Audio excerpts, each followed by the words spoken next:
자, 첫 번째, 장애의 정의 및 이해입니다. 장애의 정의에 대해서 이야기를 해보도록 하겠습니다. 사실 장애의 정의에 대해서 정확하게 인지하지 못하면 어떠한 차별이나 편견의 굴레 속에서 벗어날 수는 없을 것 같습니다. 우리가 얼마나 장애에 대해서 잘 이해하고 정의를 명쾌하게 내릴 수 있는지 함께 화면을 보면서 살펴보도록 할 텐데요. 일단 장애는요, 신체적인, 정신적인 손상으로 인해서 이 오랫동안 일상생활이나 사회생활 또는 이 직업생활에 상당한 제약을 받는 경우를 이야기를 합니다. 특히 장애는 누군가 특정한 사람에게만 적용되는 것은 전혀 아닌 거 알고 계시죠? 언제 어느 때나 누구에게나 장애는 나의 삶으로 다가올 수 있다라는 말씀을 드리고 싶고요.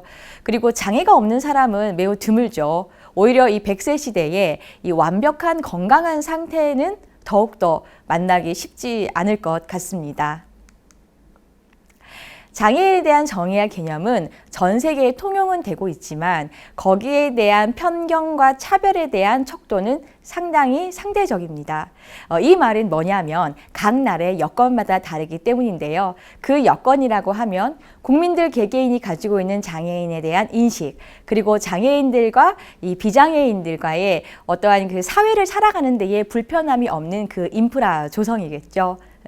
현재 우리나라에서는 이 교육을 통해서 그리고 많은 지도와 인프라 형성을 통해서 이 장애인과 비장애인 간의 이 사회 통합을 이루려고 부단히 노력 중입니다.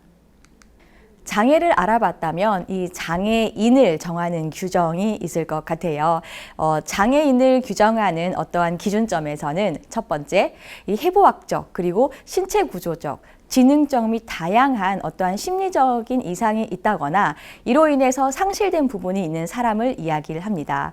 그리고 두 번째, 이 신체 구조나 심리 과정에 의해서 만성적인 질환이 있는 사람을 이야기를 하고요. 그리고 세 번째, 독립생활을 하는 데에 어떠한 필요한 기능, 이것을 전혀 발휘하지 못하는 사람을 장애인이라고 이야기를 합니다. 그래서 이 장애를 지니고 있는 사람의 장애에 대한 자신의 특수성에 어떠한 반응을 보일 때, 그리고 사회적 행동에 적응하기 어려운 사람을 장애인이라고 이야기를 하죠. 이 모든 것들을 장애와 장애인에 대한 규정을 모든 것들을 통합해서 우리가 좀 정리를 하자면 사실 신체적으로나 심리적으로나 어떠한 해부학적으로 문제가 있을 수 있어요.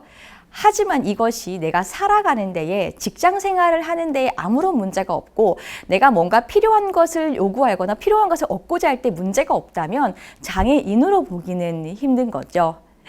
심신의 결함이 그대로 평범한 생활로 간다면 그것이 장애인인 거고요.